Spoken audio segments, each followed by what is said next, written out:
ओम शांति। 15 फरवरी 2024 आज की साकार मुरली रंगीन बड़े बड़े अक्षरों में पढ़ें, सुने और मंथन करें। और मंथन करने के लिए हम सभी जो भी सामने बैठकर मुरली सुन रहे हैं, जो गूगल मीट पर मुरली सुन रहे हैं और जो यूट्यूब पर लाइव हैं, हम सभी एक साथ मुरली को सुन रहे हैं। सुनते हुए कोई भी बात आपको स्पष्ट नहीं हो रही है तो आप उसे पूछ सकते हैं। गूगल मीट वाले अपना हाथ खड़ा कर सकते हैं और जो यूट्यूब पर हैं वो चैट बॉक्स में लिख सकते हैं और सामने वाले तो सामने पूछ ही सकते हैं, ताकि हम हर बात को समझते हुए चलें, ताकि जो बाद में भी इस मुरली को देखते हैं और उनके भी मन में कोई बात ऐसी लगती है कि जो उन्हें स्पष्ट नहीं है तो वो व्हाट्सएप पर लिख सकते हैं, ताकि उनकी उस बात को उनको स्पष्ट किया जा सके। और ये मुरली हम रोजाना सवेरे 6 बजे और शाम को 4 बजे लाइव करते हैं। और सवेरे 6 बजे या 4 बजे का लिंक एक ही है, यूट्यूब का भी लिंक एक ही है। आप अपने साथी भी किसी को देना चाहते हैं तो दे सकते हैं, जो सुनना चाहे तो। और उसके बाद ये लिंक जिसको नहीं मिल रहा हो तो वे व्हाट्सएप कर देगा, तो हम उसके पास ये लिंक भेज देंगे ताकि वो भी जुड़ करके हमारा साथी बन सके। ओम शांति। आज की मुरली का सार है, मीठे बच्चे बाप आए हैं कांटों को फूल बनाने। बाप का प्यार कांटों से भी है तो फूलों से भी है। आज तक हम भगत लोग गाते थे, भगवान के लिए तेरे कांटों से भी प्यार, तेरे फूलों से भी प्यार, जो आवे तेरी मर्जा करतार हमें दे, हमें सब कुछ मंजूर है। हम भगवान पर ये रखते थे कि तेरे तू हमें दुख दे सुख दे, परंतु परमपिता परमात्मा आकर समझाते, बच्चे मैं ना किसी को दुख देता हूं और ना मैं किसी को सुख देता हूं। मैं तो सिर्फ दुख देने वाले से सुख देने वाला बनाता हूं। मुझे तुम बुलाते भी हो क्या बनाने के लिए? पतित से पावन बनाने के लिए, दुखी से सुखी बनाने के लिए, नरक से स्वर्ग में ले जाने के लिए। क्योंकि तुम अपने गुणों को खोकर क्या बन गए थे? फूल से कांटा बन गए थे। सुख देने वाले से दुख देने वाले बन गए थे। अब मैं तुम दुख देने वाले कांटों को फूल बनाने के लिए आया हूं। कांटों को ही फूल बनाने की मेहनत करता हूं। बाबा कहते मैं मेहनत करता हूं कांटे से फूल बनाने की। प्रश्न, जिन बच्चों में ज्ञान की धारणा होगी उनकी निशानी सुनाओ। जिन बच्चों में ज्ञान की धारणा होगी उनकी निशानी सुनाओ। क्या निशानी हो सकती है जिनमें ज्ञान की धारणा होगी? उनकी चलन बड़ी रॉयल होगी। उनकी चलन बड़ी रॉयल होगी। और रॉयल चलन का मतलब है कि उनका हर कर्म कमाल करके दिखाएगा। ये कमाल करके दिखाना क्या होगा? उनके ज्ञान उनसे टपकता रहेगा। बाबा का ज्ञान सुनाने के लिए वो परेशान रहेंगे कि अपने जैसे बाबा जैसे हमें सुधार लाया, वो दूसरे को भी सुधार करने में के लिए प्रेरित होंगे। वे कमाल करके दिखाएंगे। जो काम इस दुनिया में सब असंभव समझते थे वे उसको संभव करके दिखाएंगे। कमाल तो वो होती है ना, जैसा कोई और कर सकता है वैसा मैं भी करूं तो उससे कोई फर्क नहीं पड़ता, परंतु जिसको ओम शांति, जो असंभव समझते उसको वो क्या करते हैं, संभव करके दिखाते हैं। वो अपना भी और दूसरों का भी कल्याण करने बिगर रह नहीं सकते। अपना कल्याण हम कैसे करेंगे, हम अपने आप को सुधारें, हम अपनी चढ़ती कला करें और दूसरों को सुधारने में सहयोग दें। हम दूसरे को सुधार नहीं सकते, ये बात हमें अपनी बुद्धि में बहुत अच्छी तरह क्लियर समझनी है। हम केवल उनको सहयोग दे सकते हैं कि कैसे मैंने अपने आप को सुधारा तो मुझे देखकर मेरी तरह तुम भी अपने आप को सुधार सकते हो। जैसे मुझे हलवा बनाने आ गया है, ऐसे अब तुम भी हलवा बनाओ, ऐसे बना सकते हो। मतलब अपना अनुभव दूसरों को देना, यह है सहयोग देना। तो हमें दूसरों का कल्याण कैसे करेंगे, जो कुछ हमें पता है वो तो हम दूसरों को दे दें। तीर लग गया, अब मुझे तीर लग गया है ज्ञान का, मैं खुदा पर दीवाना हो गया हूं, मैं भगवान पर दीवाना हो गया हूं, मैं भगवान पर मर गया हूं, तो मैं सबको मार डालूं ना। ये ज्ञान का तीर मैं सबको मारूं, सारे ही भगवान पर मर जाएं, फिदा हो जाएं, कुर्बान हो जाएं, तो नष्टो मोहा बन रूहानी सर्विस में लग जाएंगे। उनका मोह किसी में नहीं रहेगा, नष्टो मोहा सारा क्योंकि जिसका संसार में किसी के साथ मोह होगा कि मेरे परिवार के हैं, ये मेरे पड़ोसी हैं, ये मेरी बिरादरी के हैं, ये मेरे ब्रह्मा कुमार सेंटर के भाई बहने हैं, ये भी मोह है। नष्टो मोहा मीन्स सारे संसार की आत्माएं मेरे बाप के बच्चे, मेरे भाई हैं, मैंने सबको उनका हक परमात्मा से दिलाना है, अर्थात उन्हें भी परमात्मा का परिचय देना है। उनकी अवस्था एक रस अचल अडोल होगी, उनकी अवस्था एक रस होगी, अचल अडोल होगी, कभी भी अवस्था हलचल में नहीं आएगी। कुछ भी आ जाए, बाढ़ आ जाए, भूकंप आ जाए, शरीर के टुकड़े टुकड़े हो जाए, कुछ भी हो जाए, चाहे खुशी की बात हो तो चाहे दुख की बात हो, दोनों ही बातों में उस पर कोई फर्क नहीं पड़ेगा। खुशी की बात है तो भी ठीक है, दुख की बात है तो भी ठीक है। उसके लिए उसे ये लाइन याद रहती है कि right is right but wrong is also right. और दोनों राइट होने के बाद भी ड्रामा अनुसार एक्यूरेट हो रहे हैं, उसमें कोई गलती हो नहीं सकती। तो इसलिए right is right, wrong is also right. कभी कोई बेसमझी का काम नहीं करेंगे जिसके बाद उन्हें कहना पड़े क्या करूं, मेरे को पता नहीं था।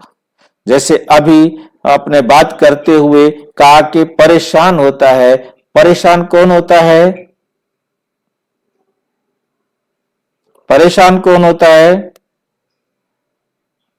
किसको पता है? जो श्रीमत की अवज्ञा करते हैं। नहीं, परेशान कौन होता है ये बताओ।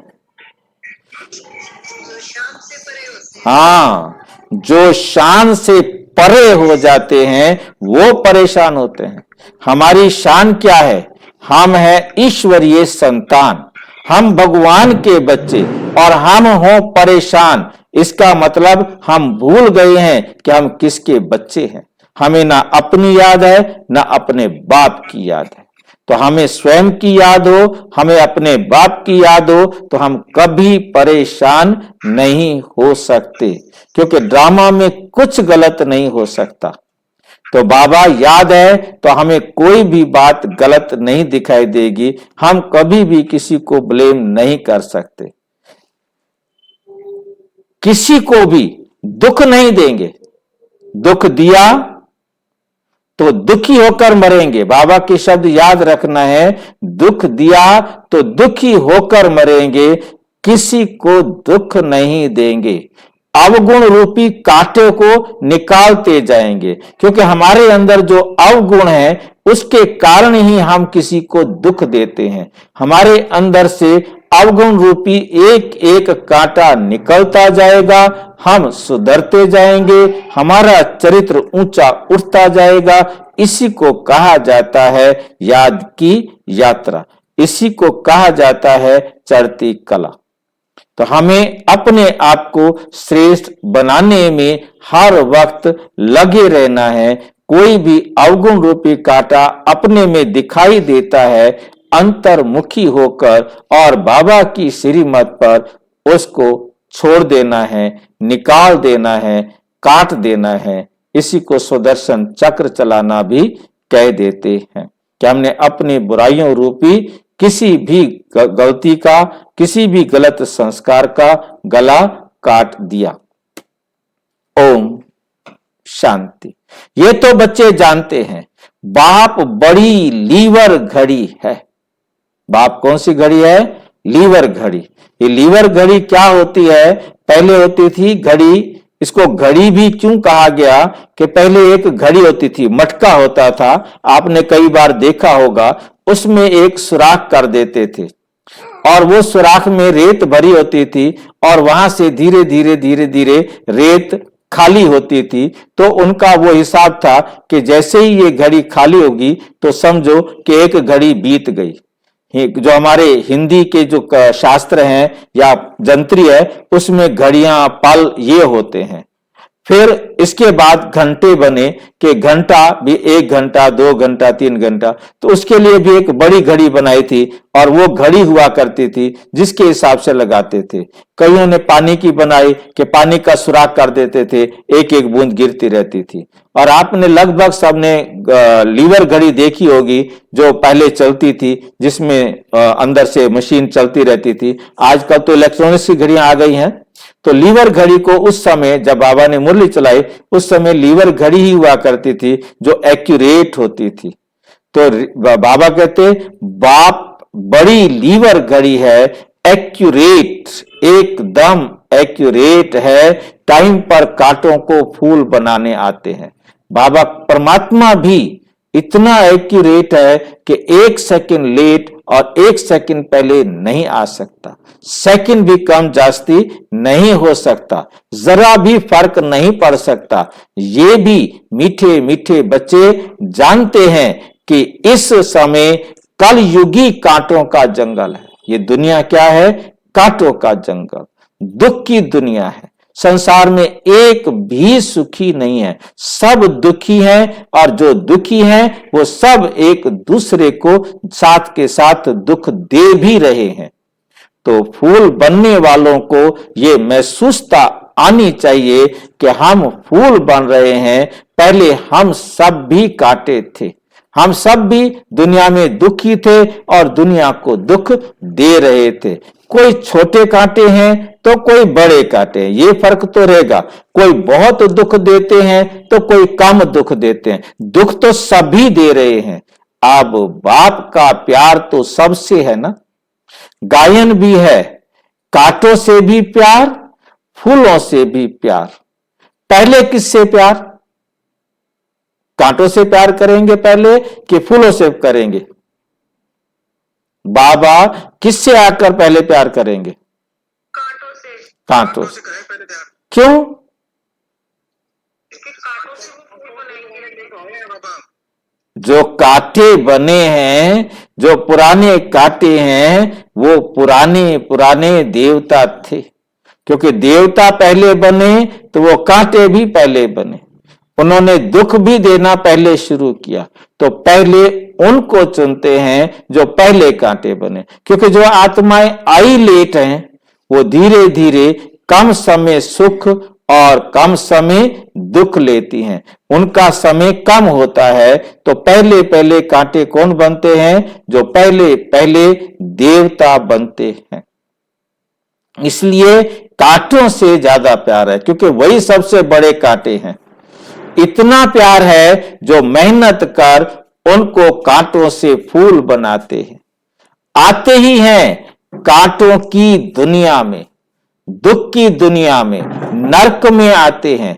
जब सारे दुखी हो जाते हैं, सारे पतित हो जाते हैं, तब परमपिता परमात्मा आकर सबको फूल बनाते हैं।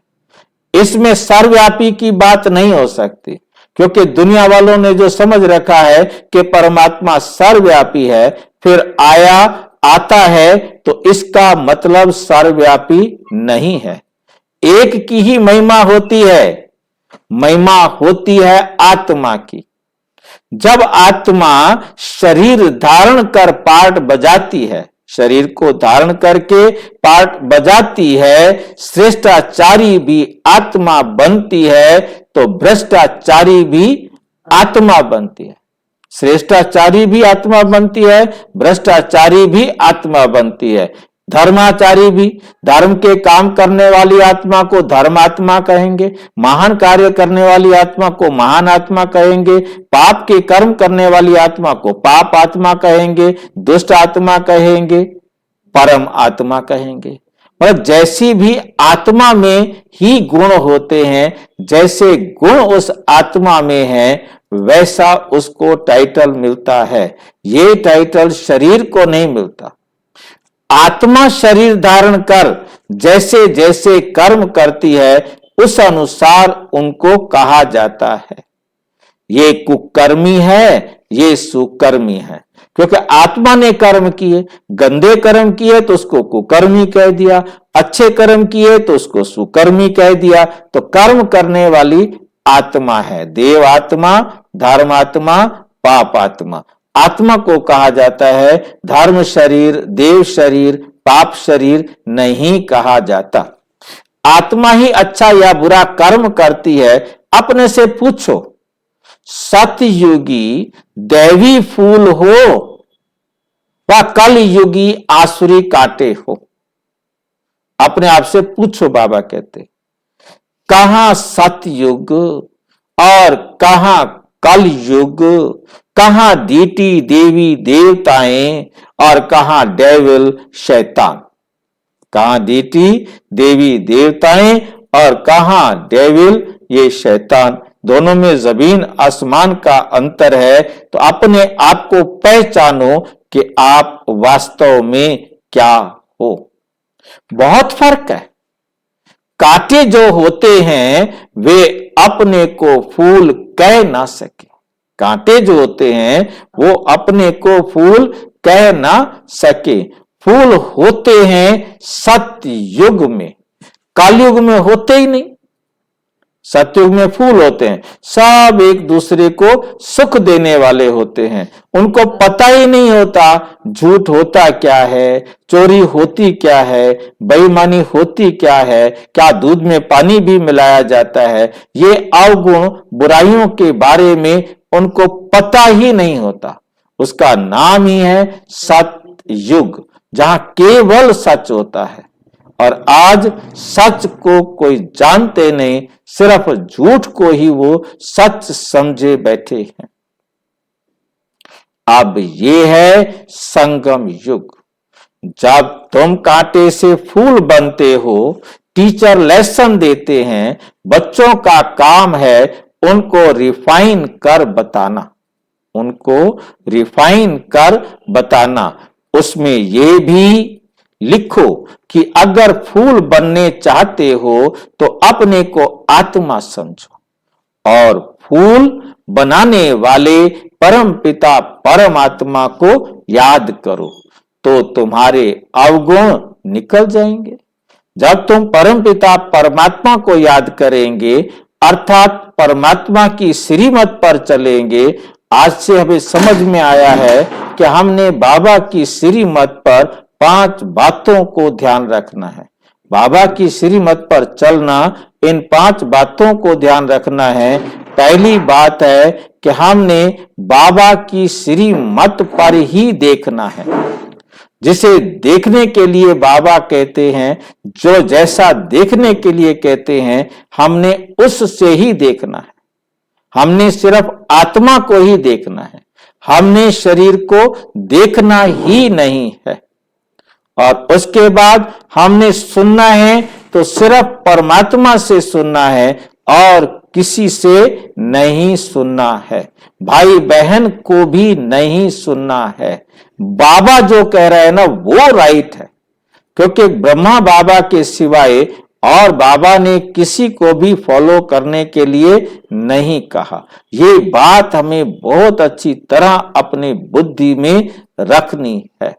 परमपिता परमात्मा को याद करना है, देखना और सुनना बाबा की श्रीमत पर, सोचना भी बाबा की श्रीमत पर, और बोलना है तो जो बाबा की श्रीमत है, करना है तो जिसको करने के लिए बाबा की श्रीमत है। इसके अलावा ये 5 बातें यदि हम सारा दिन में याद रखते हैं तो हम सारा दिन बाबा की श्रीमत पर हैं। यदि एक भी काम हमने बाबा की श्रीमत के अलावा किया तो हम मनमत या परमत। तो अवगुण हमारे अंदर आते जाएंगे, अवगुण निकलेंगे तब जब हम बाबा की श्रीमत पर चलेंगे, और तुम सतो प्रधान बन जाएंगे। बाबा निबंध देते हैं। निबंध किसे कहा जाता है? बच्चों को स्कूल में निबंध लिखने के लिए दिया जाता है। निबंध का अर्थ होता है कि एक क्रम अनुसार, नियम अनुसार जिस भी सब्जेक्ट या विषय को लिया है उससे संबंधित सारी बातें उसमें बता दी हो, कोई बात छोड़ी नहीं हो। यदि उसमें संपूर्णता नहीं है तो वो निबंध नहीं है। बच्चों का काम है, बाबा देखो अपना सारा बोझा हटाकर किसके कंधे पर रख दिया? बच्चों के। अब आप अपने कंधे मजबूत कर लो। बाबा ने निबंध भी बच्चों को दे दिया। बाबा कहते निबंध देते हैं, बच्चों का काम है, निबंध का टॉपिक दे रहे हैं और करेक्ट कर छपाना ये बच्चों का काम है। बाबा फ्री हो गया ना, इशारा दे दिया, ऑर्डर कर दिया, खत्म बात। करो बच्चे। अब जो करेंगे वो पाएंगे, जो नहीं करेंगे नहीं पाएंगे। तो सभी मनुष्य सोच में पड़ जाएं, ऐसे तरीके से लिखो, ऐसे तरीके से ज्ञान को छपवाओ, बांटो, ताकि वो सोच में पड़ जाएं कि ये पढ़ाई है। बाबा तुम्हें बेहद की हिस्ट्री ज्योग्राफी पढ़ाते हैं जो दुनिया के किसी भी यूनिवर्सिटी में नहीं पढ़ाई जा सकती। बेहद की यूनिवर्सिटी, पूरे यूनिवर्स की हिस्ट्री और ज्योग्राफी दोनों पढ़ाते हैं। उन स्कूलों में तो पुराने संसार की पुरानी हिस्ट्री ज्योग्राफी, आधी अधूरी हिस्ट्री ज्योग्राफी पढ़ाई जाती है। इसलिए बाबा कहते तुम जाओ यूनिवर्सिटी में, उनको बताओ कि हम तुम्हें रियल पूरे यूनिवर्स की हिस्ट्री ज्योग्राफी बताते हैं। नई दुनिया की हिस्ट्री ज्योग्राफी इस दुनिया में कोई भी नहीं जानता। आप भी नहीं जानते थे, हम भी नहीं जानते थे। बाबा कहते, बाप कहते मैं आता हूं, मैं ही आकर तुम्हें ये हिस्ट्री ज्योग्राफी देता हूं। तो ये पढ़ाई भी है, ये पढ़ाई समझानी भी है। पढ़ाई की है तो जो आपने पढ़ा वो आपने समझाना भी है। कोई छीछी काम करना, यदि हमारे से कोई छीछी काम होता है तो इसका मतलब अभी हम बेसमझ हैं, अभी हम बेसमझ हैं। छीछी काम होना माना बेसमझी। तो बाबा भी कहते समझाया उससे जाता है जो बेसमझ है। फिर समझाया जाता है ये विकारी काम दुख देने का नहीं करना है, क्योंकि कोई भी विकार है वो उससे दुख ही मिलेगा। विकार का मतलब ही है दुख देने वाला, विकार का मतलब ही है बिगड़ा हुआ। दुख हरता सुख करता बाप की महिमा है ना। सारे उस परम पिता परमात्मा को बुलाते हैं ना। यहां तुम भी सीख रहे हो, किसी को दुख नहीं देना है। बाप शिक्षा देते हैं, सदैव सुख देते रहो, सबको सुख दो और उसके साथ क्या करो? हाँ जी, सुख लो, सुख दो, सुख लो, दुख ना दो, दुख ना लो। ये बात हमेशा हमारी बुद्धि में रहे। इस फार्मूले पर चलेंगे, इस नियम से चलेंगे, हम कभी दुखी नहीं हो सकते। सदैव सुख देते रहो। ये अवस्था कोई जल्दी नहीं बन जाती। ये नहीं कि हमने सुन लिया बस अब हमारी अवस्था बन गई। सेकंड में बाप का वर्षा तो ले सकते हो, बाकी लायक बनने में टाइम लगता है। समझ तो मिल गई, परंतु इस समझ को अपना बनाना है। ये भोजन तो मिल गया, अब इस भोजन को खाना है, चबाना है और अच्छी तरह चबा चबा कर अपने भोजन को अपना खून बना देना है। जो भोजन खाया उसको खून बनाना माना, उसे पचाना माना, जीवन में धारण करना। समझते हैं बेहद के बाप का वर्षा है स्वर्ग की बादशाही। बेहद का बाप आया है और हमें वर्षा दे रहे हैं स्वर्ग की बादशाही। तुम समझाते भी होंगे कि पारलौकिक बाप से भारत को विश्व की बादशाही मिली थी। पारलौकिक बाप से जो सारे संसार की आत्माओं का बाप है, उससे विश्व की बादशाही मिली थी। तुम सब विश्व के मालिक थे। ये तो तुम बच्चों को अंदर में खुशी होनी चाहिए। कल की बात है जब तुम स्वर्ग के मालिक थे, तुम स्वर्ग के मालिक थे। मनुष्य कह देते हैं लाखों वर्ष, कहां एक युग, कहां एक युग की आयु लाखों वर्ष कह देते हैं। कितनी बता देते हैं? कलयुग की आयु कितनी बताते हैं? किसको याद है? हाँ जी, 4,32,000 साल, 4,32,000 साल। और द्वापर की आयु इसका दुगना कर दो, 8,64,000 साल। त्रेता की आयु इसका दुगना कर दो, 17,28,000 साल। और सतयुग की आयु इसका भी दुगना कर दो, 34,56,000 साल।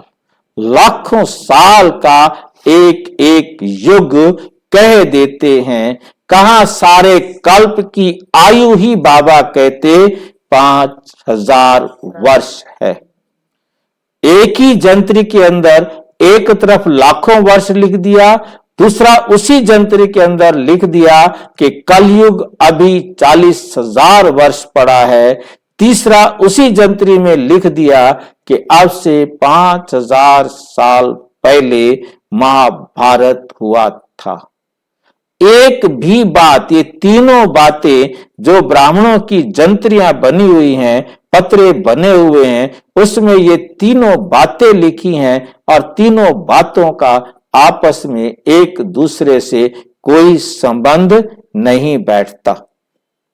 ज्ञान का सागर एक ही बेहद का बाप है। उनसे दैवी गुण धारण करने चाहिए। उनसे हमें दैवी गुणों को अपने जीवन में धारण करना चाहिए। ये दुनिया के मनुष्य दिन प्रतिदिन तमो प्रधान बनते जाते हैं, तमो प्रधान बनते जाते हैं, जास्ती अवगुण सीखते जाते हैं। आगे इतना करप्शन, इतना एडल्ट्रेशन, इतने भ्रष्टाचार नहीं थे।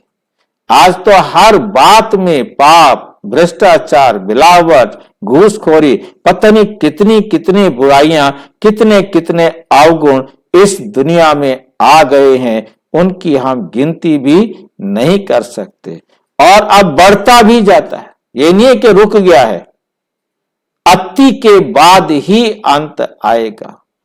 अभी बाप की याद के बल से, किसको याद है? याद का बल।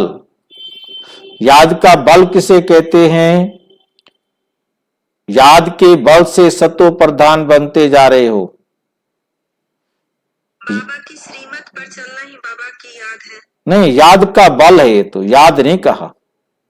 याद का बल बताओ, किसको याद है?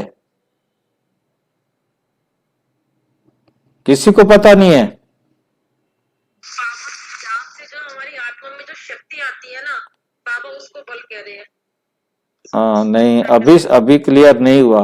और किसी को? हम अपने में सुधार करते जाते हैं ना, तो उससे वो ताकत बढ़ती जाती है, आत्मा बैटरी चार्ज होती जाती है। थोड़ा थोड़ा हुआ। अच्छी तरह से समझना है। याद का मतलब हम सभी जानते हैं। याद का मतलब है परमात्मा की श्रीमत पर चलना। अब एक बार हम बाबा की श्रीमत पर चले, फिर नहीं चले तो खत्म।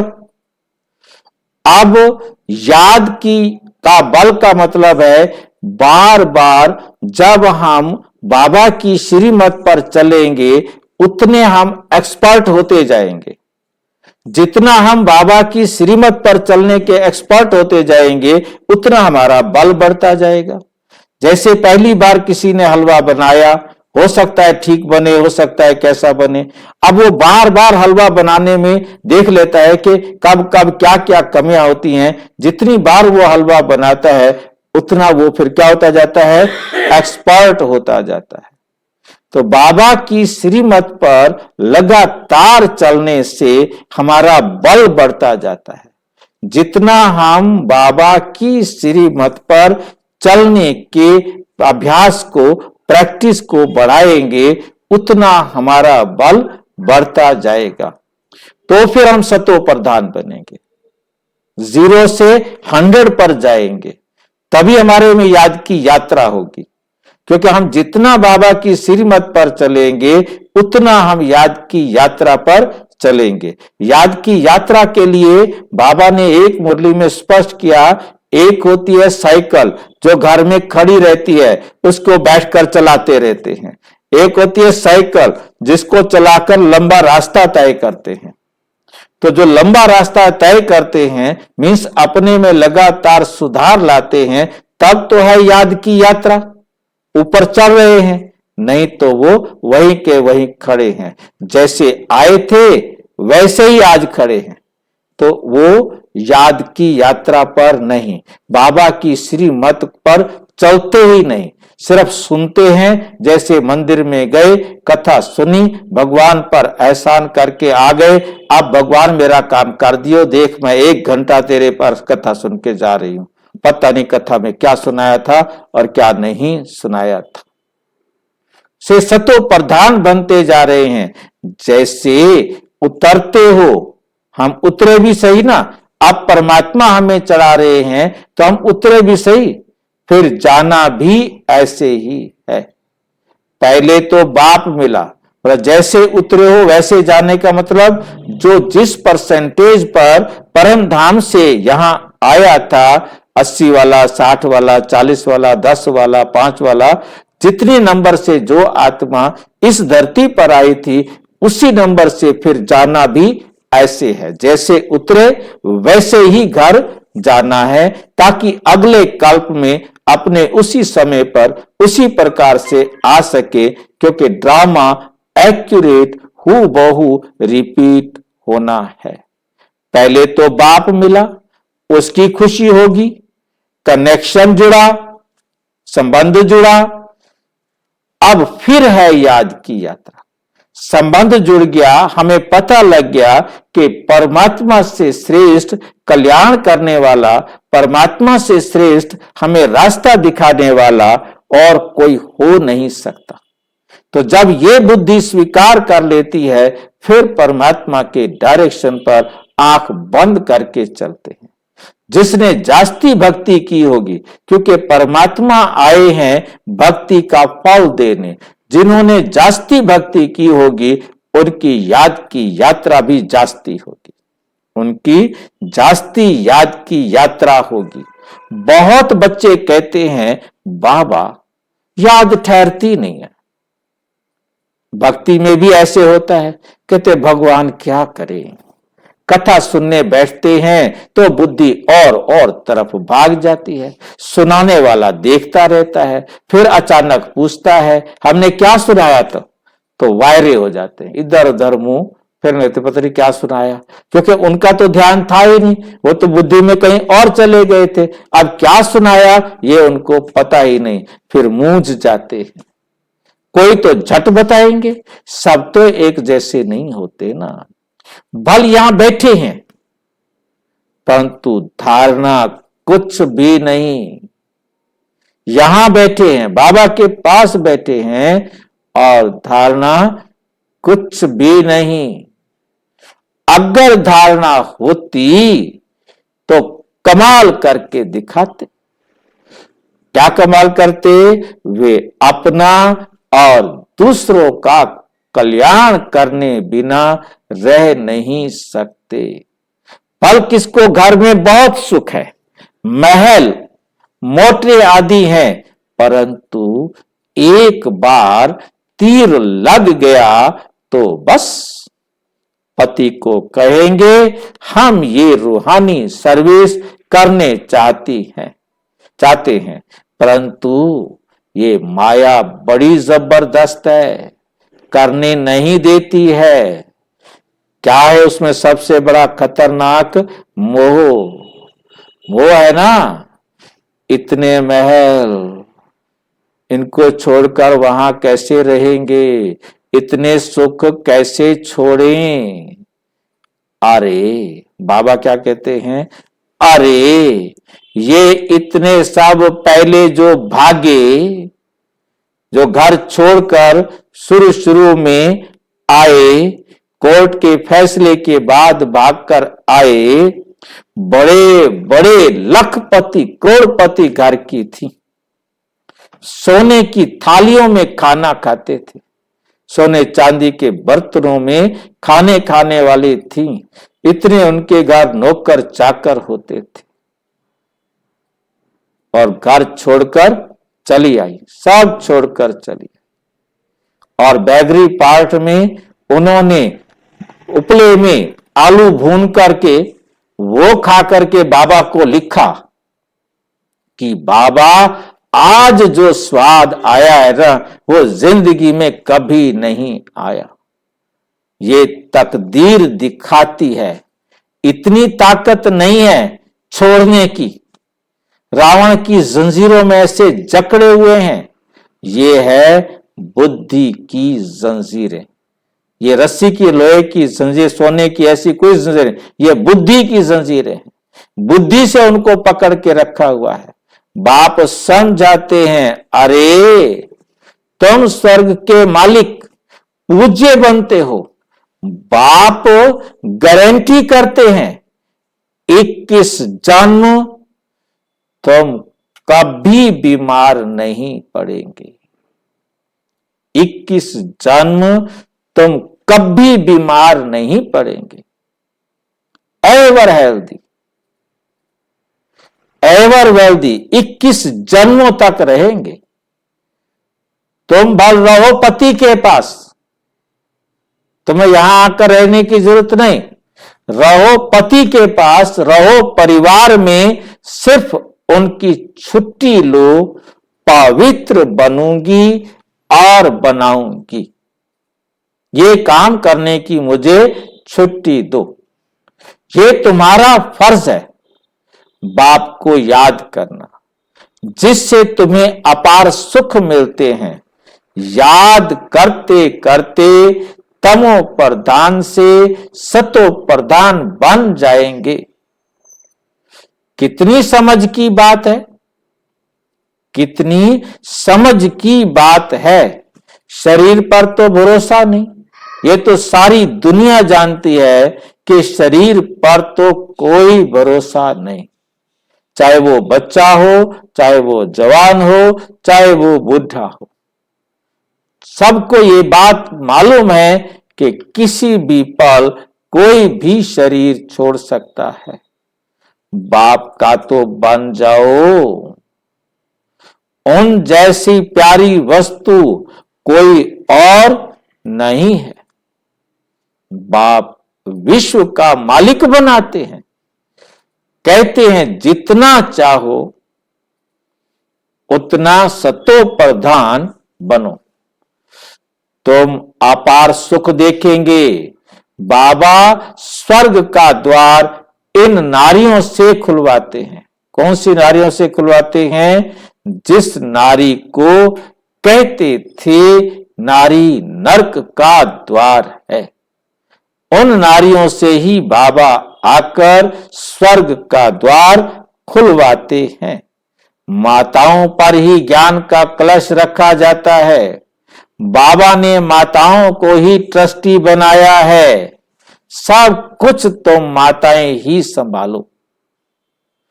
इनके द्वारा कलश रखा ना, ब्रह्मा बाबा के द्वारा माताओं के सिर पर ज्ञान का कलश रखा ना, फिर उन्होंने लिख दिया है, सागर मंथन किया। याद आ रहा है? सागर मंथन किया। किन्होंने किया था सागर मंथन? सागर मंथन किसने किया था?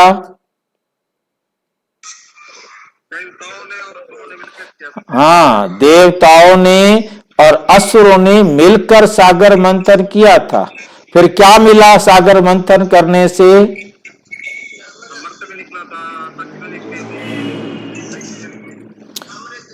अमृत भी निकला था, लक्ष्मी भी निकली थी।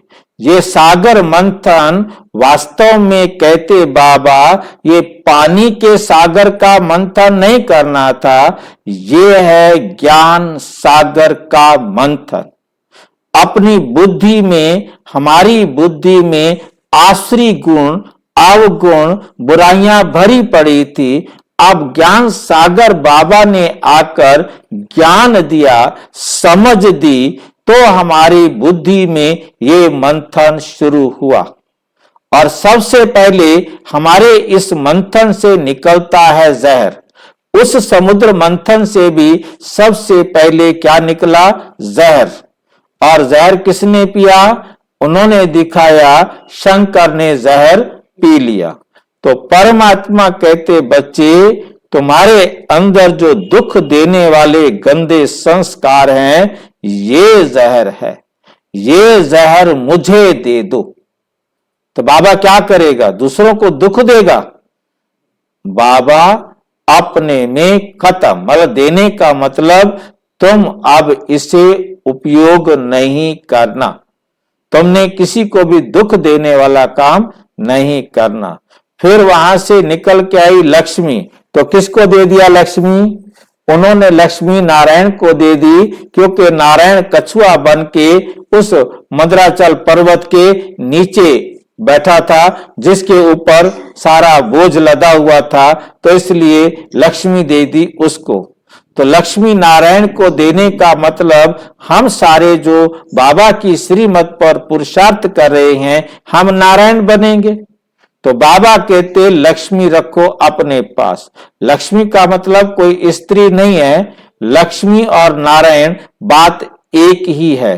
अब हम विष्णु चतुर्भुज बनेंगे तो हम या तो लक्ष्मी बनेंगे या नारायण बनेंगे। हम सबको ये मालूम है कि हम एक जन्म पुरुष बनते हैं, एक जन्म स्त्री बनते हैं। तो हम जाकर के अपने कर्म अनुसार, अपने पाठ अनुसार या तो लक्ष्मी बनेंगे या नारायण बनेंगे। लक्ष्मी वरे बने तो नारायण को वरेंगे, नारायण बनेंगे तो लक्ष्मी को वरेंगे। ये हमें अब समझ में आ रहा है। फिर उसमें से क्या निकल के आता है? कल्प वृक्ष निकल के आता है। तो ये नॉलेज परमात्मा ने हमको दी। फिर उसमें से सूर्य निकल आता है, तो हमें पता चलता है कि ज्ञान सूर्य कौन है। फिर उसमें से चंद्रमा निकल आता है, तो फिर हमें पता लगा कि ब्रह्मा है ज्ञान चंद्रमा, शिव बाबा है ज्ञान सूर्य, और हम सब है ज्ञान सितारे। और फिर उसमें से निकल आया कामधेनु गाय। और वो बाबा कहते तुम हो कामधेनु गाय, जो तुम अपनी सर्व इच्छाएं पूरी करके अपनी सब इच्छाओं से संतुष्ट होकर सारे संसार की आत्माओं की इच्छा पूरी करने में सहयोगी बनते हो, सबको इच्छा मात्र अविद्या बना देते हो। उनकी कोई इच्छा नहीं रहती, इच्छा नहीं रहती के साथ उन्हें यह भी पता नहीं रहता कि उनकी कोई इच्छा भी होती है, इच्छा भी किसी चीज की करनी होती है, ये भी वो भूल जाते हैं। तो लास्ट में निकलता है अमृत। तो बाबा कहते यदि तुम्हें सारा ज्ञान समझ में आ गया तो तुम क्या हो जाते हो, अमर। तो असुर उस अमृत को लेकर भागे थे और बाबा ने कहा कि वो नहीं पी सके, और वो पिएंगे कौन, जो देवी संस्कारों वाले होंगे, जो आश्रित संस्कार वाले होंगे, वो इस अमृत को समझ भी नहीं सकेंगे। ये है ज्ञान सागर का मंथन जो हम सबको अपनी बुद्धि में करना है और अपने आप को संपन्न बनाना है। तो अमृत का कलश लक्ष्मी को दिया।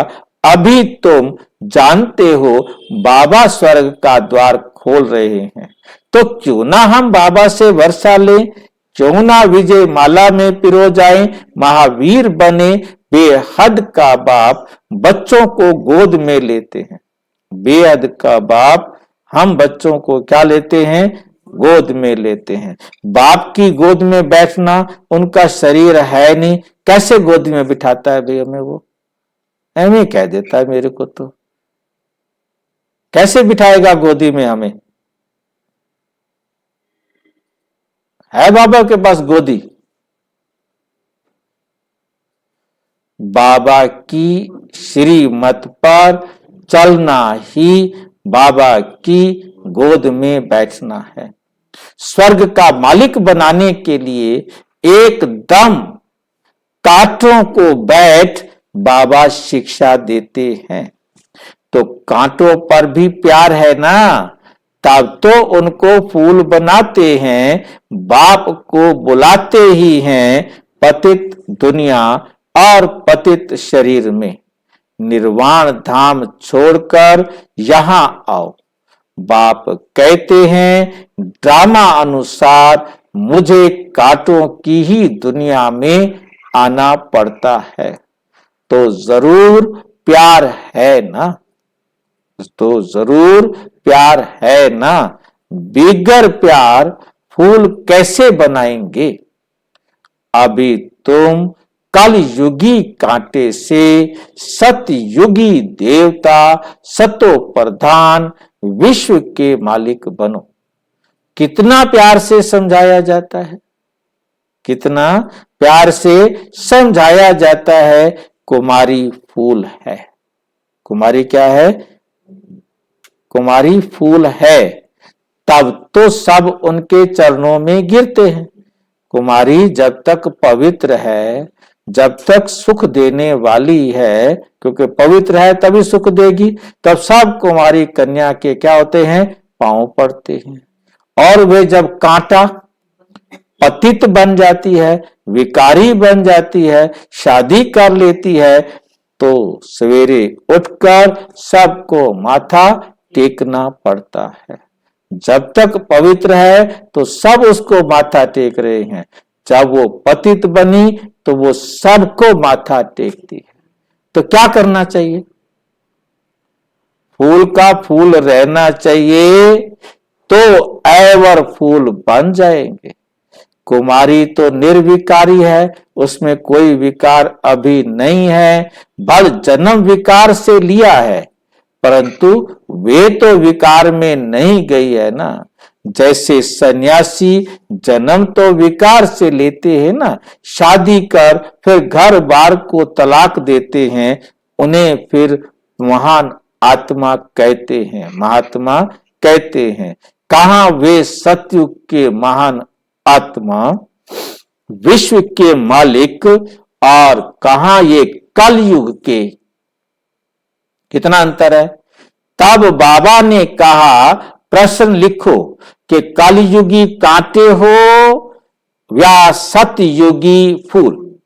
ये प्रश्न लिखो, पूछो सबसे, बताओ कि तुम कलयुगी कांटे हो या सतयुगी फूल हो, भ्रष्टाचारी हो या श्रेष्ठाचारी हो। ये ऐसे प्रश्न जो है लिखो, पूछो। ये है भ्रष्टाचारी दुनिया। ये सारी दुनिया क्या है? भ्रष्टाचारी दुनिया। जबकि रावण का राज्य है, कहते हैं आसुरी राज्य है। कौन सा राज्य है? आसुरी राज्य है, राक्षस राज्य है। परंतु अपने को कोई समझते थोड़े ही हैं, परंतु अपने को कोई समझते थोड़े ही हैं। अब तुम बच्चे युक्ति से प्रश्न पूछते हो, तब वे आप पे ही समझते हैं। बरोबर हम तो कामी क्रोधी लोभी हैं, बरोबर हम तो कामी क्रोधी लोभी हैं। प्रदर्शनी में भी ऐसे लिखो तो उनको फीलिंग आए, उनको फीलिंग आए कि मैं तो कलयुगी कांटा हूं, मैं तो कलयुगी कांटा हूं, मैं तो सबको दुख देने वाला हूं। प्रदर्शनी में भी ऐसे ऐसे लिखो तो उनको महसूस होगा कि हम तो सबको दुख देने वाले कांटे हैं। अभी तुम फूल बन रहे हो, अभी तुम फूल बन रहे हो। बाबा तो एवर फूल है, बाबा तो सदा फूल है। वे कभी कांटा बनते नहीं, वे कभी कांटा बनते नहीं। बाकी सब कांटे बनते हैं। वे फूल कहते हैं, वो फूल कहते हैं तुमको भी कांटे से फूल बनाता हूं। कौन फूल कहते हैं? शिव बाबा, परम पिता, परम आत्मा कहते हैं मैं तुम सब कांटों को भी क्या बनाता हूं? फूल बनाता हूं।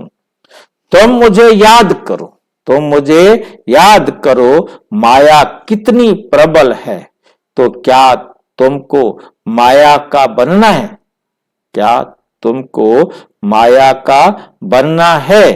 बाप तुमको अपनी तरफ खींचते हैं, माया अपनी तरफ खींचती है, माया अपनी तरफ खींचती है।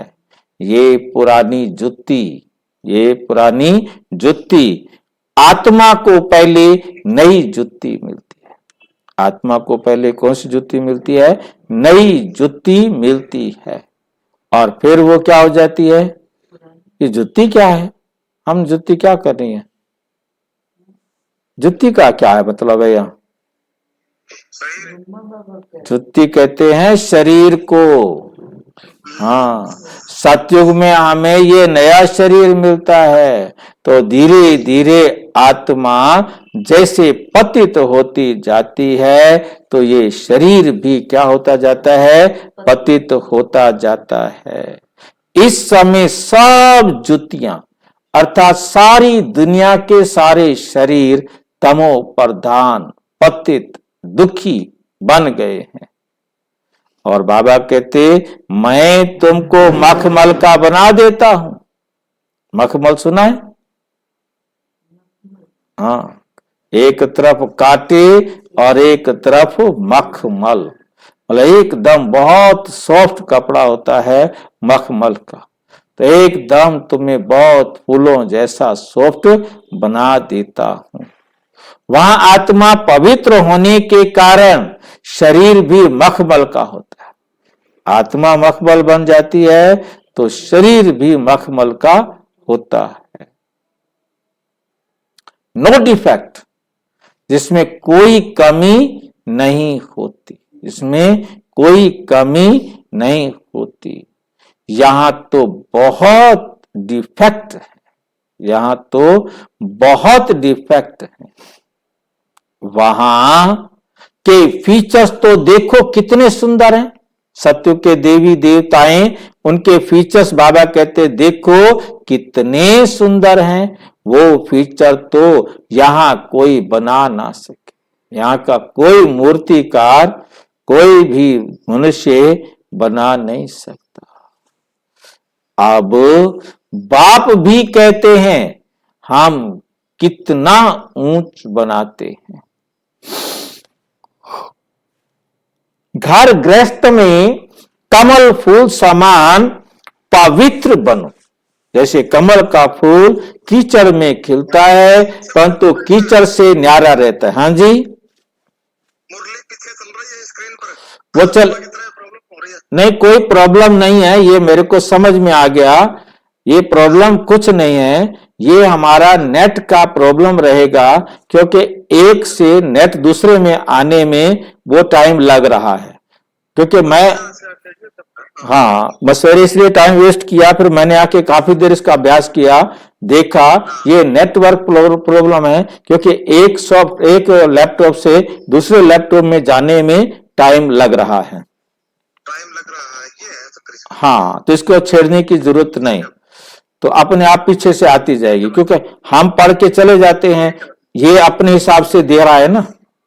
तो जो कट चढ़ी हुई है उनको निकालने के लिए योग अग्नि है, उनको निकालने के लिए क्या है, योग अग्नि है।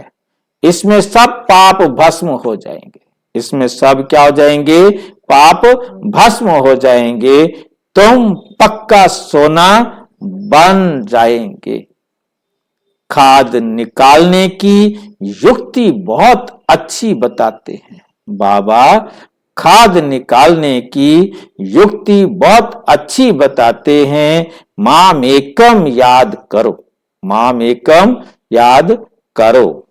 तुम्हारी बुद्धि में ये ज्ञान है, आत्मा भी बहुत अच्छी है, बड़ी हो तो इनमें प्रवेश कर ना सके। यदि आत्मा बड़ी हो तो इस शरीर में फिर प्रवेश नहीं कर सकेगी ना।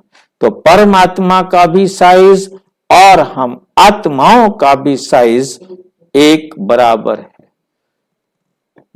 इसलिए परमात्मा भी जहां हम आत्मा बैठकर शरीर को चलाते हैं, वहां बैठकर इस शरीर को चला सकती है।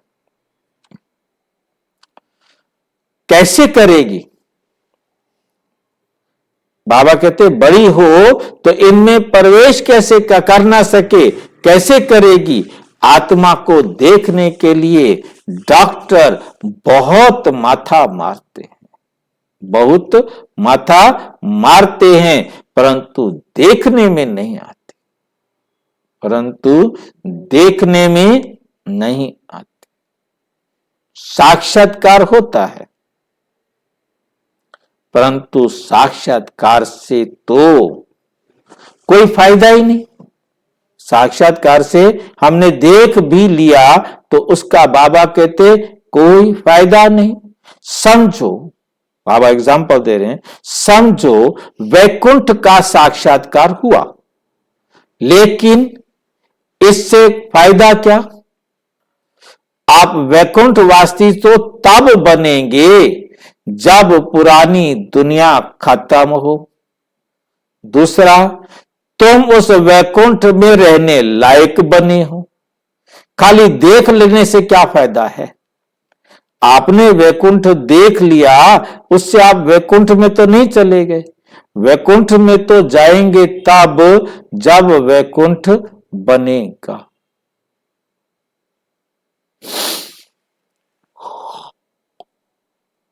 वैकुंठवासी तो तब बनेंगे जब पुरानी दुनिया खत्म होगी। पुराना मकान गिराएंगे, नया मकान बनाएंगे, तब तो हम स्वर्ग के लायक बनेंगे। इसके लिए तुम योग का अभ्यास करो, इसके लिए तुम योग का अभ्यास करो। तो बाप समझाते हैं, बच्चे पहले कांटों से प्यार होता है, पहले कांटों से प्यार होता है, सबसे जास्ती प्यार का सागर है बाप। तुम बच्चे भी मीठे बनते जाते हो। बाप कहते हैं अपने को आत्मा समझ, भाई भाई को देखो तो क्रिमिनल ख्यालात बिल्कुल निकल जाएंगे। भाई बहन के संबंध से भी बुद्धि चलायमान होती है, इसलिए भाई भाई को देखो। वहां तो शरीर ही नहीं, जो भान आए या मोह जाए, बाप आत्माओं को ही पढ़ाते हैं। तो तुम भी अपने को आत्मा समझो। ये शरीर विनाशी है, इनसे थोड़े ही दिल लगानी है। सतयुग में इनसे प्रीत नहीं होती है। मोह जीत राजा की कथा सुनी है ना, मोह जीत राजा की कथा सुनी है ना। बोला आत्मा शेख शरीर छोड़ जाकर दूसरा लेगी। मोहजीत में भी हमने कथा सुनी कि वे एक शरीर छोड़ जाकर दूसरा शरीर लेगी। पार्ट मिला हुआ है। मोह क्यों रखें, मोह क्यों रखें? इसलिए बाबा भी कहते हैं खबरदार रहना। बाबा भी कहते हैं, क्या कहते हैं? खबरदार रहना। अम्मा मरे तो भी हलवा खाओ। अम्मा मरे तो भी क्या खाओ? हलवा खाओ। और बीबी मरे तो भी क्या खाओ? हलवा खाओ। अम्मा मरे तो हलवा खाओ, बीबी मरे तो हलवा खाओ, और बाबा मरे तो? बाबा मरे तो भी हलवा खाओ। भाई ऐसे बाबा ने कहा है कोई? बाबा तो खैर नहीं मर सकता। क्या बाबा ने ऐसा कहा है? फिर क्या करे अब? बाबा ने तो कहा नहीं। बाबा तो कहते हैं औरतें मर जाए कोई बात नहीं, आदमी ना मरे। आदमी मरे तो उसके लिए हलवा नहीं खाना, उसके लिए दुख मनाना। क्या लगता है आपको? आगे बाबा कह रहे हैं कि नहीं, आपने कोई भी मरे, कोई भी मरे, आपने क्या खाना है? हलवा खाना है। ठीक है? कोई भी मरे दुखी नहीं होना, किसी के भी मरने का दुख नहीं मनाना है। ठीक है? आगे कह रहे हैं ये प्रतिज्ञा करो, कोई भी मरे हमको रोना नहीं है। हलवा खाना माना खुश होना। कोई भी मरे, हमारे लिए उस आत्मा ने शरीर को छोड़ा और जाकर दूसरी जगह अपना शरीर ले लिया। तुम अपने बाप को याद करो, सतो प्रधान बनो, और कोई रास्ता नहीं, और कोई रास्ता नहीं है सतो प्रधान बनने का। सिर्फ बाबा की श्रीमत पर चलो तो यही एक रास्ता है जो हम सतो प्रधान बन जाएंगे। पुरुषार्थ से ही विजय माला का दाना बनेंगे। पुरुषार्थ से जो चाहें सो बन सकते हो। बाप तो कसम जाते हैं जितना पुरुषार्थ कल्प पहले किया होगा वही करेंगे। बाप तो है ही गरीब निवास, दान भी गरीबों को ही दिया जाता है।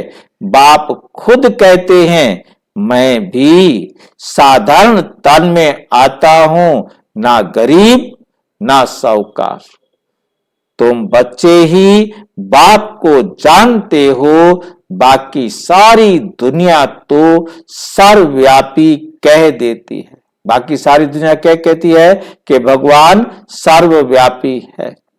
बाप ऐसा धर्म स्थापन करते हैं जो वहां दुख का नाम भी नहीं होगा, वहां दुख का नाम भी नहीं रहेगा। भक्ति मार्ग में मनुष्य आशीर्वाद मांगते हैं, यहां तो कृपा की कोई बात ही नहीं है। बाबा कोई कृपा करते ही नहीं। माथा किसको टेकेंगे? बिंदी है ना, परमात्मा तो एक इतनी छोटी बिंदी है, कहां माथा टेकेंगे। बड़ी चीजों तो माथा भी टेके, छोटी चीज का माथा भी नहीं टेक सकते। हाथ किसको जोड़ेंगे? ये भक्ति मार्ग की निशानियां सब गुम हो जाती हैं। अब कोई भक्ति मार्ग की निशानी हमने प्रयोग नहीं करनी। हाथ जोड़ना भक्ति मार्ग हो जाता है। किसी को भी हाथ जोड़ना माना भक्ति मार्ग हो जाता है। इस पर एक भाई बहन ने क्वेश्चन भी पूछा कि भाई फिर हम अपने माता पिता के पांव ना पड़े, क्या उनको हाथ नहीं जोड़े? ये एक सामाजिक शिष्टाचार है। जो ज्ञानी आत्माएं हैं उनके साथ तो हम हाथ नहीं जोड़ेंगे, परंतु जो अज्ञानी हैं उनको जोड़ने के लिए बाबा ने कहा है। मंदिर में जाओ तो आपने माथा टेकना है, वरना वो मंदिर का पुजारी आपकी बात नहीं सुनेगा। आपको पता है कि इसका कोई फायदा नहीं, परंतु इससे ये फायदा तो होगा कि मंदिर वाला पुजारी हमारी बात को सुनेगा। किसी भी धार्मिक स्थान पर जाए उसी प्रकार से करे। बहन भाई हैं, घर में हाथ जोड़ते हैं क्या? बच्चा मांगते ही हैं, वारिस बनाने के लिए बच्चा मालिक ठहरा ना, इसलिए बाप बच्चों को समझाते हैं। बाप बच्चों को नमस्ते करते। बाबा कहते हैं मैं नमस्ते करता हूं, बाप तो बच्चों का सर्वेंट है। अच्छा, बाबा हमारा सर्वेंट बन गया है, देख लो। अच्छा, मीठे मीठे सिक्की लदे बच्चों प्रति माता पिता बाप दादा का याद प्यार और गुड मॉर्निंग। रूहानी बाप की रूहानी बच्चों को नमस्ते।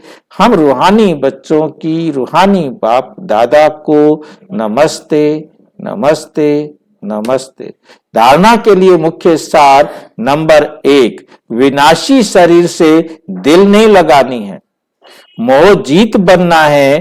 प्रतिज्ञा करो कि कोई भी शरीर छोड़े हम कभी रोएंगे नहीं। बाप समान मीठा बनना है, सबको सुख देना है, किसको दुख नहीं देना है, कांटों को फूल बनाने की सेवा करनी है, अपना और दूसरों का कल्याण करना है। आज का वरदान है शुभ चिंतन द्वारा हमेशा हम शुभ चिंतन करें।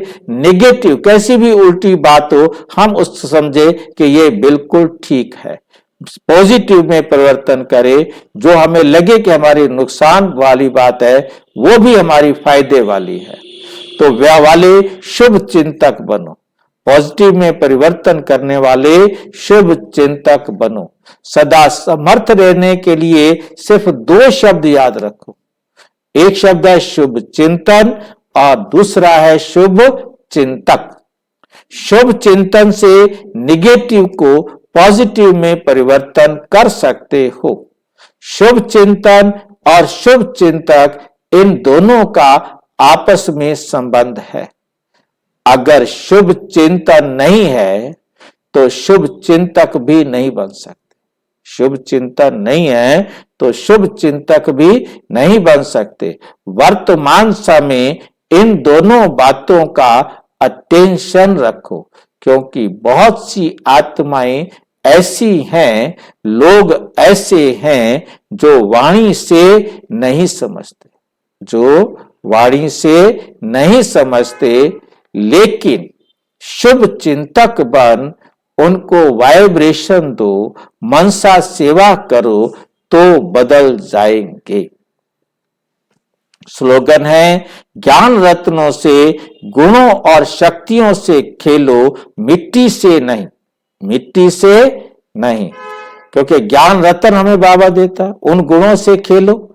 मिट्टी मतलब शरीर नहीं समझो। आत्मा में जो बाबा ने गुण और शक्तियां दी है उनसे अपने आप को सुधारो, अपने आप को श्रेष्ठ बनाओ। इस देह से कुछ भी नहीं करो। अच्छा, ओम शांति। और विस्तार से जानने के लिए प्रजापिता ब्रह्मा कुमारी ईश्वरीय विश्वविद्यालय के किसी भी सेवा केंद्र पर संपर्क करें।